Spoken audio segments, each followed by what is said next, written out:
actually told in one of my very first videos. However, I left a lot of parts out. I didn't edit it myself, so I actually really hated the way it was edited. And it was at the end of a bigger video, so I didn't know if everybody even got to that part of the video. And plus, that was a really, really long time ago, and I have a very different audience now and a much bigger audience now than I did then. So I think there's a lot of subscribers who never heard it. What I'm saying is, this is my story and I want to tell it. This is actually my favorite story to tell of all time. It's my go-to party first date story, and it's by far one of the craziest, most insane things that has ever happened to me. I don't like the lighting. It's so dark back there. Hold on. Okay, so I didn't start driving until I was 18, as in literally my 18th birthday. Here's how Pennsylvania law works. You can get your learner's permit when you're 16, drive under supervision for 6 months, and then get your driver's license, or get your permit on your 18th birthday, drive under supervision for 2 weeks, and then get your license like right away. So obviously I did the one where you're driving with no experience whatsoever. So I didn't really drive that much, and then I went off to college where we couldn't really bring a car, and then that was almost an entire 9 months of me just not driving at all. So just imagine that at this time, my freshman year is over, I'm a licensed driver and have less total driving experience than someone who had to drive for 6 months in order to pass a test. Okay, we're all caught up. So I go home for the summer and I'm like, wow, Newcastle, Pennsylvania is a really boring and shitty place. I'd really like to not be here anymore. So I make this plan. I made 2 best friends my freshman year, Annie and Whitney. Whitney lived in West Virginia and Annie lived in DC. I'm the only one out of the 3 of us who has a driver's license, which I'm realizing now how funny it is that out of 3 people, I was the one with the most driving experience. So we make this plan that I'm going to drive to West Virginia alone, pick up my friend Whitney, and then we together are going to drive to my friend Annie in DC. Good plan, let's do it. I'm feeling happy. I'm excited for the trip. I've never been to DC before. So I walk downstairs, I tell my parents casual as fuck, hey guys, I'm driving to DC tomorrow. And they were like, hey, no you're not. And I was like, yes I am. I have my driver's license. I bought my own car. I pay for my own gas. I'm 18 and you can't stop me. Then my mom was like, this is what's gonna happen. You're inexperienced with driving on the highway. You don't know how to follow directions. Your car is unreliable and has never been driven for more than an hour at a time, so you don't even know if your car can make the trip. You're going to get into an accident and we're going to be too far away to help you. And I'm like, yeah, whatever, fuck you, I'm going. See, I'm the type of person who if you tell me not to do something or tell me that I cannot do something, it will make me 1,624,622% more likely to do it. So, being the arrogant little 18-year-old bitch I was, I packed a bag, grabbed all my My Chemical Romance CDs, printed out my MapQuest directions. Yes, I drove an entire trip on printed out turn-by-turn directions. So not only am I a terrible driver, but now every 30 seconds I'm looking down, reading a piece of paper, and I was on my way. Lo and behold, I make it to West Virginia with no complications, no problems. I am feeling cocky. I am feeling confident. Up until this point, I had no idea what a skillful driver I was. So now Whitney gets in my whip and I'm feeling a little too confident. I'm singing along, I'm jamming. I'm not okay. Totally distracted. So at one point, we're driving through this windy little road and we slip a little and almost go off the road. We both scream, I stop, and I pull it together and I'm like, okay, it's time to be a little more cautious. I offhandedly joke, watch us make it almost all the way to DC and I wreck my car within the last few minutes. This is what you've probably learned in English class already as foreshadowing. So I'm on the highway. We're literally less than 15 minutes away. At this moment, I can't remember exactly what happened because it was all so fast and such a blur. But the car to my left swerved really close to me. I don't know if I was in their blind spot or what. That's what I like to imagine, that I was in their blind spot and then they kind of rolled into me and was like, oh shit, my beat, and then they kind of went back. But at that point, because I'm an inexperienced driver, I'm freaking out. I see this car coming for me. I freak out and I swerve to the right. If I'd have been a little more chill about it, aka if I had any type of experience driving on the highway, I would have been totally fine. However, I was not chill because I'm human trash and I jerked my wheels so far to the right that I went all the way completely to the shoulder. I hit gravel, and then when I tried to get back on the road, I had already completely lost control. So now I'm back on the road, but definitely not where I'm supposed to be, you know what I mean? And from the looks of it, I'm going to hit another car and probably kill everybody involved. So I jerk back to the right, hit gravel again, and this time I spin out about 10 times. Legitimately just spinning. You know those spinny rides at amusement parks, like the whip? It was a lot like that, only I was staring right into the face of death, you know what I mean? So my car got a little dizzy and fell right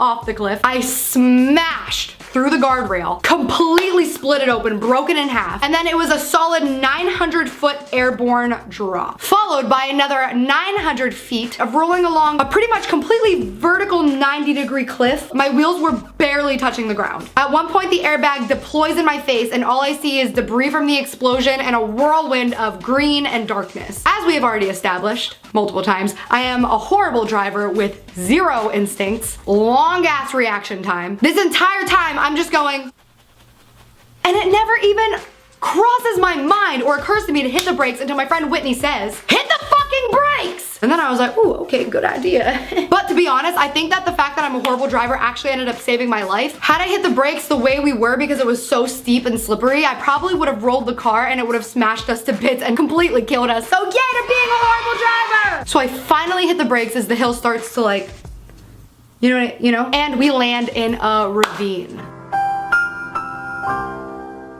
I didn't know what a ravine was at the time either. Then, just when I think it's all over, my radiator explodes. So now my car is a death trap filled with airbag debris and toxic gas. So I'm like, we should get out. So I open the door and I can't because apparently my car had this safety feature where if you're in an accident and the airbags deploy, you can't open your car door because obviously being trapped in a fiery tin can of death is safer than opening the door.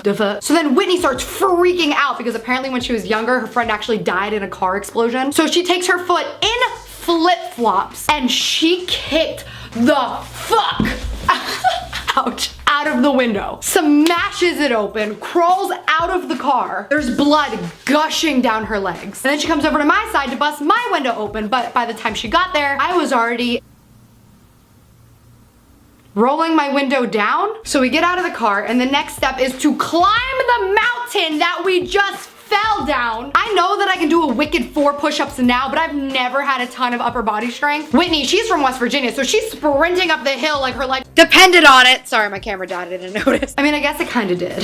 So we both get to the top. We're both in a state of total shock. I look back down in my car and I realized that I left my headlights on. So I started climbing back down the hill and Whitney was like, what are you doing? And I was like, I don't want my battery to die. And she was like, bitch, I don't want you to die. Get back up here. When we get to the top, an ambulance was pulling up because, you know, apparently when you fly over a cliff, somebody calls 911. They check our vitals and honestly, we were completely fine. The only injuries were tiny scratches on my face from the airbag deploying, and the cuts on Whitney's leg, which actually ended up scarring really badly. So hey girl, if you're watching this, sorry about that. So Whitney and I are still in total shock. Neither of us has hardly said anything at all since we reached the top. And then all of a sudden Whitney just breaks down sobbing. I start apologizing profusely to her. I'm so sorry for being so reckless. If something would have happened to you, I never would have been able to forgive myself. And she said, no, stop, I'm sorry. So I was like, for what? And she said, for breaking your car window.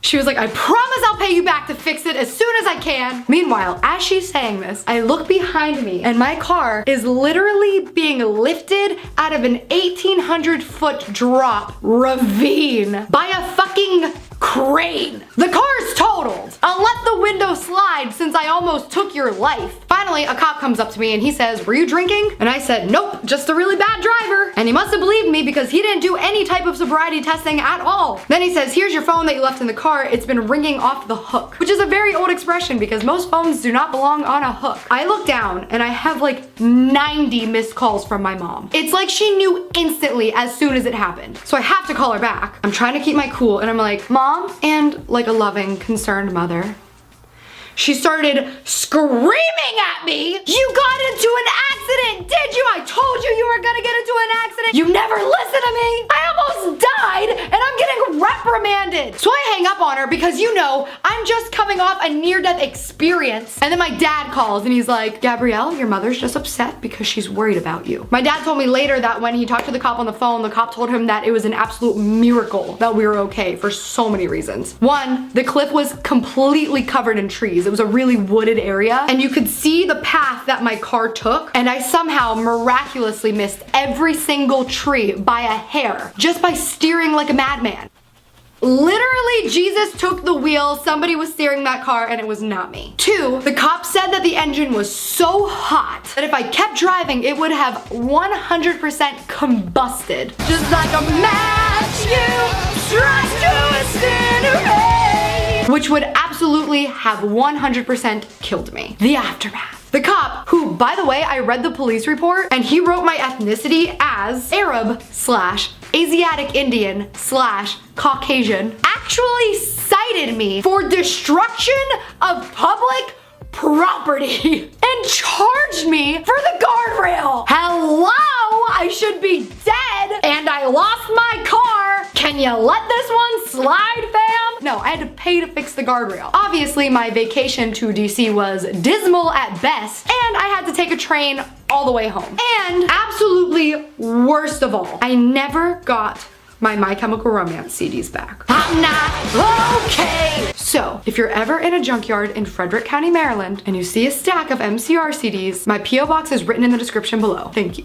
That was my first TV appearance though. 2 girls drive off cliff in Frederick County, Maryland. The moral of the story is, moms are always right. Either that or my mom put a hex on me, which honestly would not shock me. Anyway guys, make sure to check out my other near-death experiences and my first telling of this story. I will leave that in the description below. Let me know what you think about me retelling some of these stories. Honestly, I feel like I just really have grown as a storyteller and I missed a lot of details in the past. And also, I have a really bad driving record and have gotten into a lot of different accidents. So if that's something that you want to hear, actually let me know in the comments below, because that's something I'll tell if you guys want to hear it, and I won't tell it if you don't want to hear it. Make sure to like this video, subscribe to my channel, check out my vlog channel, my other social media, and it's time for Showstopper of the Week. Monica F.10, because I got on Instagram and that girl was liking my pics like crazy. She liked all of my Instagram pictures. That is dedication. Thank you so much for the support. I love you.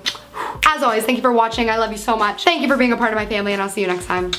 Late night breaks, I hear the tires squeal. Red light can't stop, so I spin the wheel. My world goes black before I feel an angel lift me up, and I open bloodshot eyes into fluorescent white. Flip the siren, hit the lights.